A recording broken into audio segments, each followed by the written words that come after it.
Rita, bueno, sin dudas hablar de proteger cultivos es hablar de hacer monitoreos y la importancia de esto es cómo lo hacemos, en qué momento, por supuesto, y además todo empieza también por la adquisición de la variedad que vamos a tener, porque ahí ya tenemos definida parte de lo que será la sanidad del cultivo, ¿no?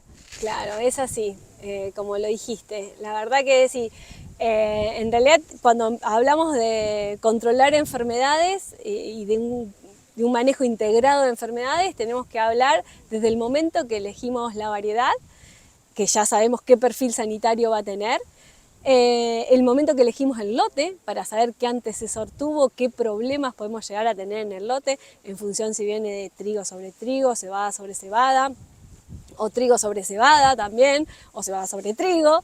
Entonces, una vez que sabemos eso, o sea, qué variedad, en qué lote la vamos a sembrar, después viene el momento de comprar la semilla, ¿no? Y ahí es muy importante el análisis de laboratorio, análisis de pH, de vigor y de patógenos, ¿no? Que eso el productor por ahí a veces lo tiene como olvidado y es fundamental saber qué tenemos en la semilla para poder elegir un terápico adecuado a los problemas que pueden llegar a tenerla. Una vez que eso ya lo tenemos más o menos visto y sabemos qué patógenos tenemos, con qué terápicos vamos a curar, se siembra el cultivo y una vez que se siembra el cultivo es muy importante empezar con el monitoreo de las enfermedades. Nosotros siempre aconsejamos que el monitoreo debe hacerse de manera semanal. Siempre el monitoreo se hace eligiendo unas 30, 40 plantas del lote sobre el vástago principal, se separan hojas sanas de hoja enferma.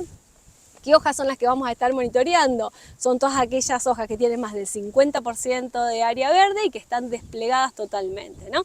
Y de esta manera separamos las hojas sanas de las hojas enfermas y hacemos el cálculo de incidencia. Una vez que tenemos ese cálculo de incidencia, lo comparamos con los umbrales que estamos manejando para las enfermedades que tenemos en los lotes, que en general es el complejo de manchas y el complejo de rollas, ¿no? Y una vez que tenemos este dato, elegimos qué productos vamos a estar utilizando en cada uno de los casos. Bueno, obviamente que manchas y rollas, podemos decir, vienen de distintos lugares. Una la podemos tener en el lote, la otra días como hoy con este viento, las tenemos aseguradas del lote del vecino. Tal cual, es así. Todo lo que son las manchas, que son enfermedades necrotróficas, van a estar en el rastrojo o van a venir en la semilla. Por eso hablábamos lo del terápico, ¿no? La importancia del terápico de semilla. Y todo lo que es roya viene volando por el viento. Y también la diferencia que tienen es que las manchas necesitan la gota de lluvia para ir subiendo hacia los estratos superiores, para ir avanzando. En cambio la roya, con la humedad a veces de la noche, le alcanza con pocas horas de mojado, ya le alcanza para ir progresando en el cultivo, para ir avanzando, ¿no? en los niveles de incidencia. Trigo y cebada son dos cultivos diferentes, sobre todo a la hora de hacer esas prevenciones, ese monitoreo, a la hora de la aplicación, y además también, vos decías hoy, ¿no? El hecho de analizar la semilla, creo que el carbón fue quizás uno de los ejemplos más importantes que tuvo un cultivo a la hora de decir arranquemos bien. Tal cual, tal cual. Por eso importantísimo el análisis de patógeno de semilla, como dijimos antes, ¿no? Y después, sí, hay diferencias, por supuesto, entre trigo y cebada. La cebada tiene el periodo crítico que se da antes que el trigo. A su vez, la cebada tiene una hoja bandera muy pequeña, que no es importante en sus aportes al rinde. En cambio, en trigo el periodo crítico se da después que cebada y siempre la hoja bandera y bandera -1 son como las más importantes a proteger. Y en función de eso son las estrategias de manejo que estamos utilizando, ¿no? Y cuándo ponemos una determinada molécula en cebada y cuándo la ponemos en trigo. Por ahí lo que hablábamos hoy era, me preguntaban, y bueno, ¿y en cebada cuál sería la estrategia? Para la zona en la que estamos nosotros, que es oeste, provincia de Buenos Aires, si yo tengo que estar interviniendo a partir de Z32, bueno, yo ahí ya pongo el mejor producto, ¿no? Un producto que tenga carboxamida, también para cubrirme. Generalmente, ¿por qué aplicamos? Es por mancha en red o escaldadura, y en nuestra zona oeste generalmente es por mancha en red.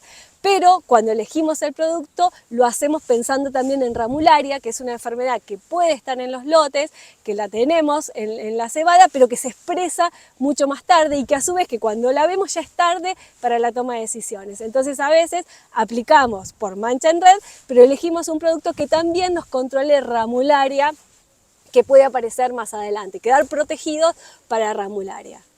En cambio, en trigo, si tengo que intervenir antes de hoja bandera, por ahí uso un fungicida, una mezcla de triazoles con estrovirulina, porque todavía no voy a tener desplegada la hoja bandera ni la bandera -1, y entonces es muy probable que si el problema es roya, que ese lote lo tenga que volver a aplicar cuando despliegue la hoja bandera, y ahí es donde voy a poner mi mejor producto o el producto con mayor persistencia, ¿no? Esas son un poco las diferencias que tenemos entre trigo y cebada. Bueno, por último, el productor de nuestra zona tiene aprendido de memoria la lección del glifosato con productos como malezas como el ryegrass en el tema resistencia, pero también es cierto que en las enfermedades, sobre todo las fúngicas, también hay resistencia, por lo cual el cuidado de las moléculas y su uso es fundamental. Fundamental, vos lo dijiste, ya con malezas estamos, ya aprendimos, ¿no? Que tenemos que tener cuidado, que tenemos que rotar principios activos. En este caso sabemos que, por ejemplo, que las manchas se hicieron resistentes a las estrovirulinas, entonces cuando estamos aplicando una mancha tenemos que tener presente que si estamos poniendo un producto que contiene estrovirulina, la estrovirulina en sí no nos estaría controlando esa mancha. Tendrían que ser el triazol que acompaña esa estrovirulina o la carboxamida. Entonces, bueno, esas cosas hay que tenerlas presentes.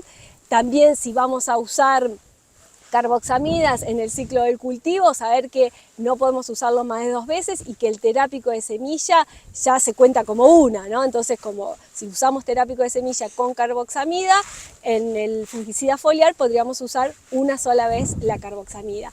Y también acá hago un paréntesis y rotar principios activos y familias de moléculas, tener en cuenta los multisitios, ¿no?